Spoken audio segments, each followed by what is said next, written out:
All right, what is going on, ladies and gentlemen? How is it going?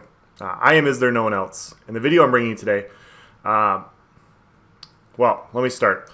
I thought about not doing this video because it upsets me so much to even think about it, and I needed to give myself a couple weeks to go into discussion on this and really talk about this build in general. So, I figured if I did it any sooner than now, I'd get too upset and I'd just basically rage on the mic, and you guys would watch this video and you'd be like, dude, like, we get it. You're taking this game way too seriously. So it's been a couple weeks now, but I wanted to talk about, the build that has literally been like, one of the most balanced builds throughout all of Elsweyr and pre-Elsweyr. And now in Scalebreaker, it's nerfed to shit for literally no reason at all. They affected this build in so many different ways, and it's now completely useless. And I don't get why they went after it. I wanted to show you guys in Elsweyr what this build is and what it does and like all the impacts that they did to this, because I think it's bullshit, and I think they need to go back and look at it. So guys, I'm on my Magicka Sorcerer, I'm on my Pet Sorc, and I'm just going to dive into everything that we're running, and I'm going to show you why it's currently balanced and why it shouldn't have been adjusted. So first of all, guys, we're running the Master's Inferno on the front bar. Now, Master's Inferno is a great set. It gives you 2,000 more damage to your Destructive Reach. They went after Destructive Reach really hard, guys. If we look at our tooltips here, we have about 9k Flame Reach unbuffed right now, plus 6540 flame damage. So this gets up to like 9,500, 10k Flame Reach.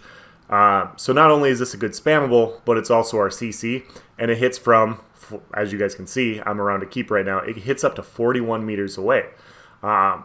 I don't see why this is an issue. Like, I don't see how a spammable that hits, around a keep 41 meters, if you're in open field, it's like 28 meters. I don't see how this skill is imbalanced. It doesn't make any sense to me why they had to go after it. They nerfed it quite a bit, so now the stun one, if I'm pretty sure, is only 15 meters. So they basically cut it in half.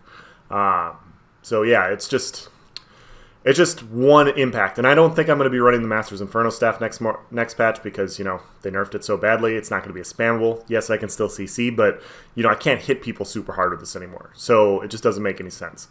I'm running backbar Armor Master. Armor Master is a completely balanced set, especially for light armor builds.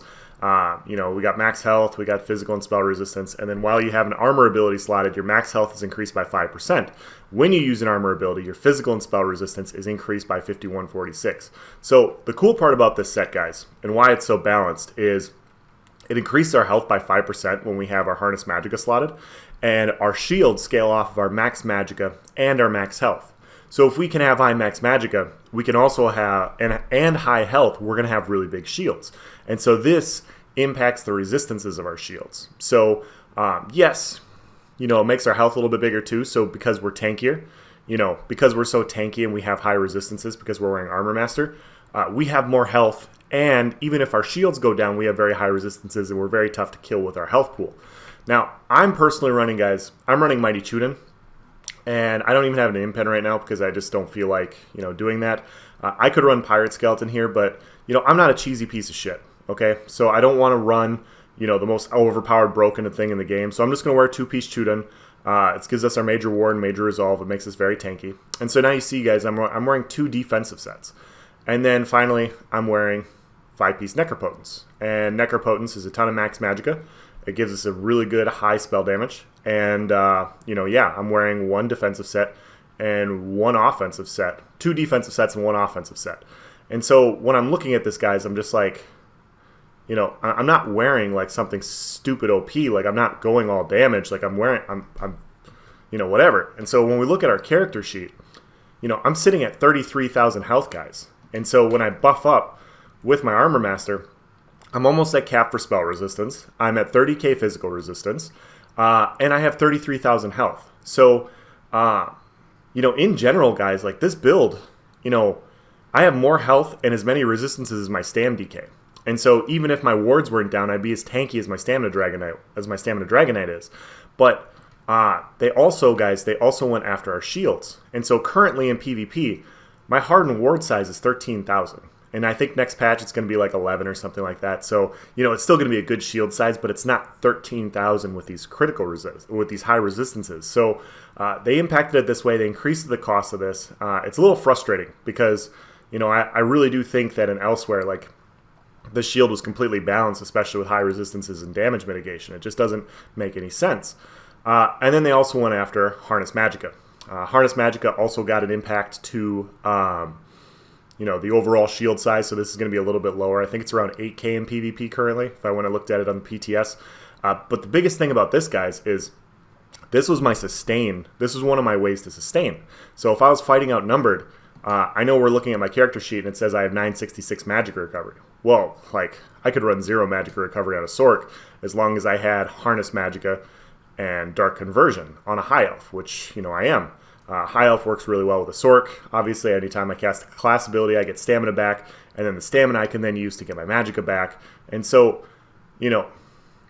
we have, 13 plus 93. We have 22,000 damage shields to go with our 33,000 health, to go with our almost capped resistances. So when I look at this, guys, like, I'm essentially the same as like a 60k health tank, except I have damage.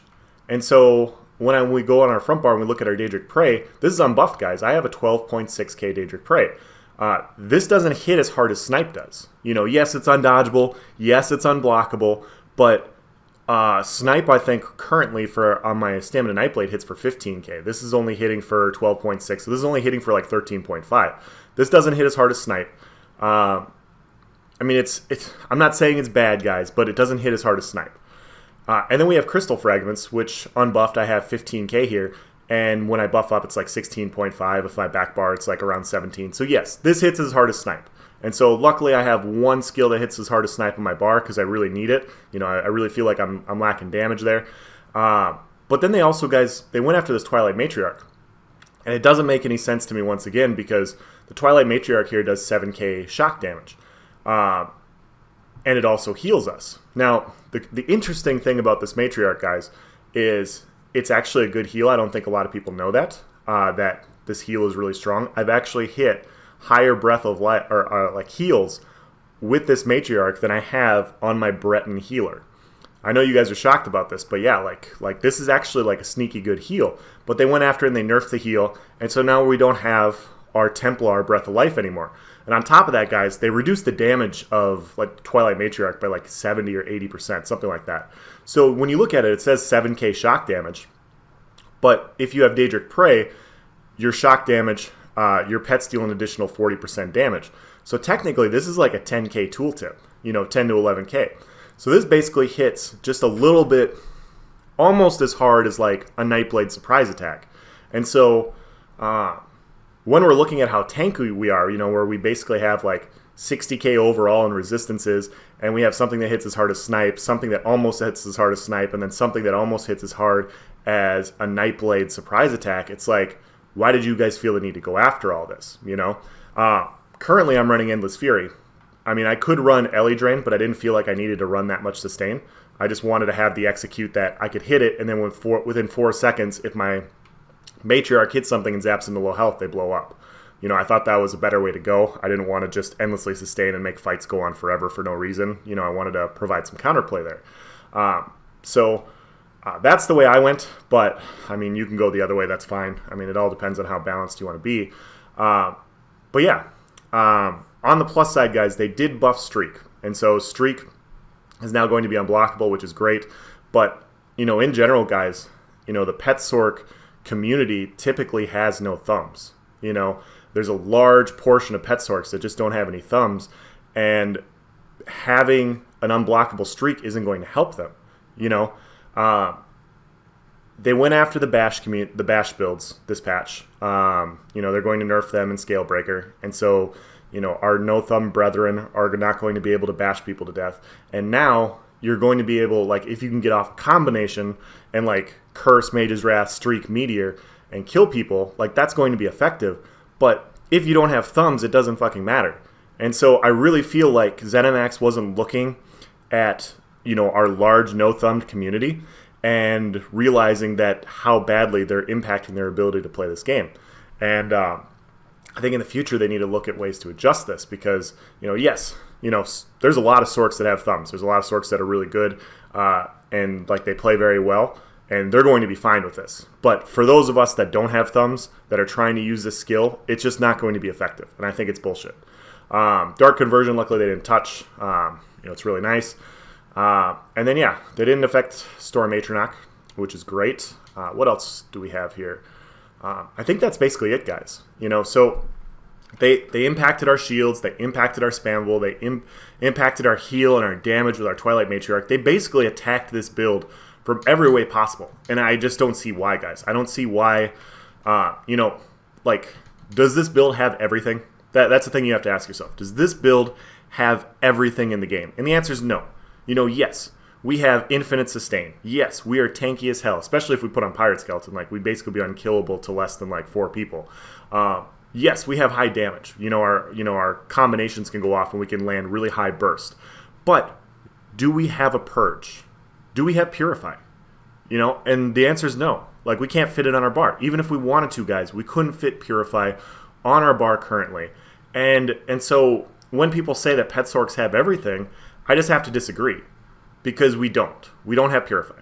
We may have abilities that hit as hard as Snipe and Surprise Attack and all that, and we can line it all up to where it all hits at the same time, and that's great. I'm not complaining about it, but they're nerfing that, and then they're nerfing our ability to be tanky, and then they're nerfing our ability to heal a little bit, and so we're not going to have the heal of a Templar, we're not going to have the tankiness of a Dragon Knight, and we're not going to have the burst of 3 different burst classes. So I don't see why they did this. I really don't. And I think we need to write into the forums. I think we need to talk to, Gina Bruno, and we need to get down to just the brass tacks on this and just really discuss why they felt the need to go after this class or this specific playstyle, because it just doesn't make any sense to me. So that's going to be the end of the video. If you guys agree with me, please comment in the section below. If you guys don't agree with me, frankly, guys, you guys need to learn this game, and you need to just understand exactly how completely balanced Pet Sorks are currently in the Elsweyr patch. And once you get there,